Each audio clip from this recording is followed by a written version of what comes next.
करायचं स्मरण. जय जय रघुवीर समर्थ. श्री समर्थ कृपेने एक सुंदर असा बोध, एक सुंदर असं श्रवण आपल्याला प्राप्त झालेलं आहे. या श्रवणाच्या माध्यमातून उत्तमाचं सामर्थ्यसुद्धा समर्थांनी प्राप्त करून दिलेलं आहे. बघा, प्रत्यक्षपणे भाग कसा दिलेला आहे, नक्कीच श्रवण करूया. समर्थ म्हणाले, आपल्या या देहाला मन प्राप्त करून दिलेला, परंतु आपलं मन बघा ताजतवानं नसतं. मन सारखं विचारामध्ये गुंतलेलं असतं. मनाला फ्रेश करायचं आहे, मग त्यासाठी काय करावं लागेल?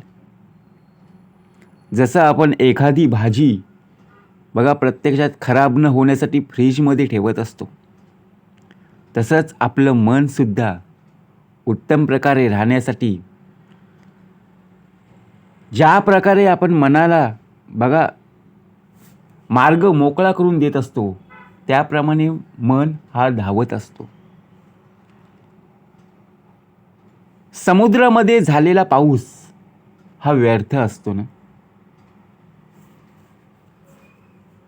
ज्या प्रकारे बघा समुद्रातलं पाणी पिण्यालायक असतं का हो? नाही ना.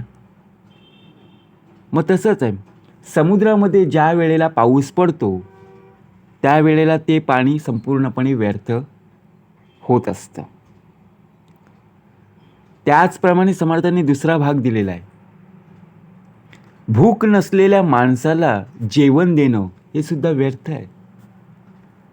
एखादी व्यक्ती बाहेरून बघा प्रत्यक्षात जेवण करून आलेली आहे आणि घरामध्ये आल्यानंतर आपण त्या व्यक्तीला ताट भरून दिलं, शेवटी काय? विचार करा, एवढी मेहनतसुद्धा व्यर्थ गेली आणि जेवणसुद्धा केलं नाही, मग शेवटी वाया गेलं की नाही? म्हणजे भाग का दिलेला आहे? मग मनाला फ्रेश करायचं आहे, ताजंतवानं करायचं आहे. आपण बाजारामध्ये गेलो, मार्केटला गेलो की आपण ताजी फळं, ताजी भाजीच घेतो की नाही? का शिळी घेतो? नाही ना. मग भाग का दिलेला आहे? श्रीमंत माणसाला दिलेलं दान हे व्यर्थ असतं, कारण त्या व्यक्तीला बघा काय असतं, किती समोर जरी पैसा असला तरी त्याच्या समोर कमीच आहे, कारण ती व्यक्ती श्रीमंत आहे. मग त्याचप्रमाणे दिवसा लावलेला दिवा पण व्यर्थच आहे. देवासमोर आपण दिवा लावतो, बरोबर आहे, परंतु ज्या वेळेला बघा आपण एखादी लाईट गेल्यावर कशी मेणबत्ती लावतो, बरोबर की नाही? मग त्याचप्रमाणे जर आपण ती मेणबत्ती लावली दिवसा, तर त्या मेणबत्तीचा उपयोग आहे का हो? नाही ना, शेवटी व्यर्थच ना. मग मन असून आपला देह व्यर्थ का? वाया जाता कामा नये. समर्थाने उत्तमाचा भाग दिलेला आहे. आपला देह हा उत्तम प्रकारे बघा उत्तम मार्गाला असणं गरजेचं आहे. मग त्यासाठी आपल्याला काय करावं लागेल हे पाहणं गरजेचं आहे. आपले विचारच आपल्याला मोठे बनवत असतात. प्रत्येक वेळेला प्रत्येक कार्यामध्ये आपण सहभागी होत असतो असं नाही आहे. समोरची व्यक्ती एखाद्या क्षेत्रामध्ये पुढे जात आहे, तिथे जाण्यासाठी आपल्याला सुद्धा जाणं आहे, परंतु आपण विचारांमध्ये असतो. मग आपले विचार प्रत्यक्षपणे आपल्याला मोठे बनवत असतात. गुलाबाच्या फुलाप्रमाणे आपलं आयुष्य सुगंधित करायचं जर असेल ना, ज्याप्रमाणे गुलाबाच्या फुलाला बघा काटे असतात की नाही, ते गुलाबाचं फूल काढताना बरोबर टोचतात. मग तसंच त्या काट्यांशी तडजोड करावीच लागते. पाण्यामध्ये त्या चिखलामध्ये कमळ आहे, ते कमळ काढायचं आहे, दिसतोय, परंतु त्या चिखलामध्ये आपल्याला जावं लागेल आणि तिथून तो कमळ आणावा लागेल. हा विचार आपल्या डोक्यामध्ये असणं गरजेचं आहे. कारण एखाद्या वेळी बघा दूध आपण विकत आणलं, दूध आणल्यानंतर बघा ते आपण गरम करतो पातेल्यामध्ये, आणि आपण बाहेरच ठेवलं, फ्रीजमध्ये न ठेवता बाहेर ठेवलं, सकाळी आणलेलं दूध परत संध्याकाळच्या वेळेला, दुपारच्या वेळेला गरम करावं लागतं. जर आपण संध्याकाळच्या वेळेला जर गरम केलं नाही आणि दुसऱ्या दिवशी पाहायला गेलो, तर बघा ते दूध पूर्णपणे खराब झालेलं दिसतं. मग आपलं तसं मन आहे. मनाला जर चांगलं वाटलं ना, तर मन एकरूप होतं. परंतु मनाला जर कुठं काही खटकलं, तर वाटोळं झाल्याशिवाय राहणार नाही. म्हणून मनासो हे विश्रांती समाधान, समर्थ म्हणाले. मनाला शांत ठेवायचं. नशिबात आणि नजरेत एकच फरक असतो. लक्षात ठेवा की जी गोष्ट आपल्या नशिबात नसते ना, तीच नेमकी आपल्याला आपल्या नजरेला हवी असते. अहो, आपल्या नशिबात नाही आहे ती गोष्ट लिहून ठेवलेली, तरी नाही, आपली नजर त्या गोष्टींवर आहे, ती गोष्ट मला मिळालीच पाहिजे. पण त्यासाठी आपल्याला प्रयत्न करावे लागतील ना. आता विचार करा, आपल्या नशिबात, आपल्या भविष्यामध्ये आपण जर पाहायला गेलो, आपल्याला क्रिकेटच खेळता येत नाही. बघा, आपण कधी प्रॅक्टिस केली नाही, कधी सराव केला नाही, परंतु नजरेला काय लागतं की मला ती ट्रॉफी मिळाली पाहिजेच. माझ्या घरामध्ये, माझ्या शोकेशमध्ये, माझ्या भिंतीमध्ये बघा प्रत्यक्षात ती ट्रॉफी असणं गरजेचं आहे. मग आता त्यासाठी प्रयत्न तर नक्कीच करणं आहे, बरोबर की नाही. म्हणून भाग का द्यावा लागला. समर्थ म्हणाले, प्रत्येक वेळेला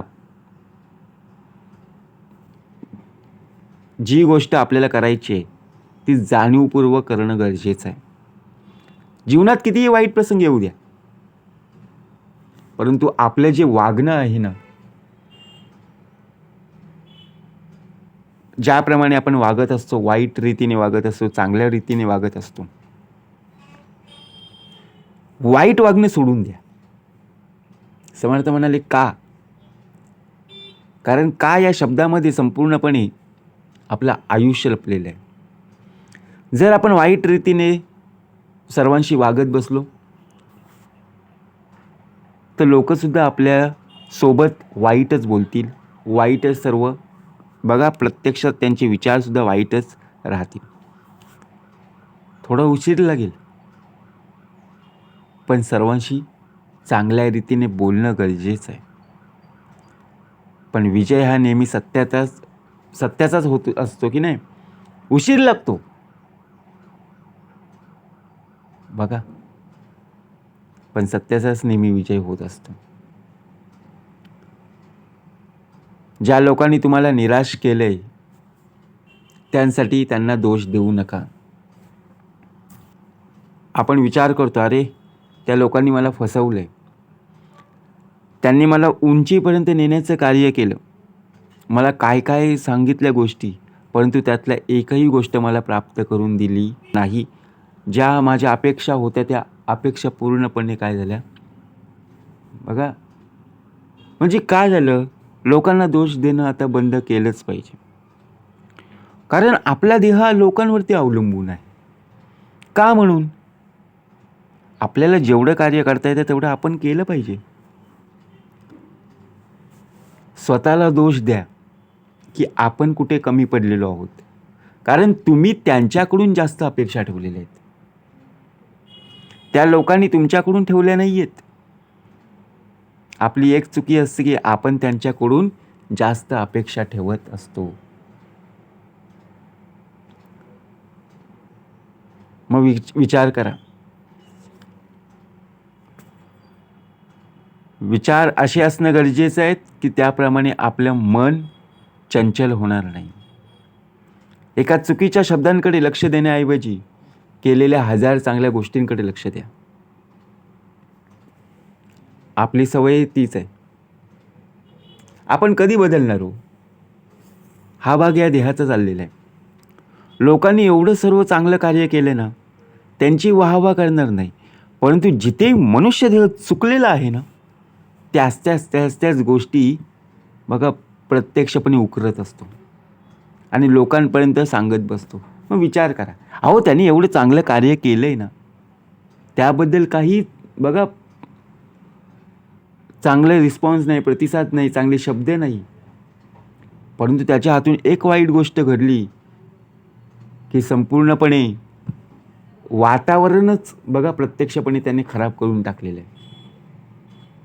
त्याला सांगावं सुद्धा लागलं नाहीये, परंतु त्याच्या हातून जेव्हा चांगली गोष्ट घडली ना, तेव्हा तो गप्प होता. वाईट गोष्ट घडल्यानंतर बघा आपोआप सर्वांकडे बोलत सुटला. म्हणून नात्यामध्ये आणि मैत्रीमध्ये कधीच दुरावा केव्हा होईल सांगता येणार नाही.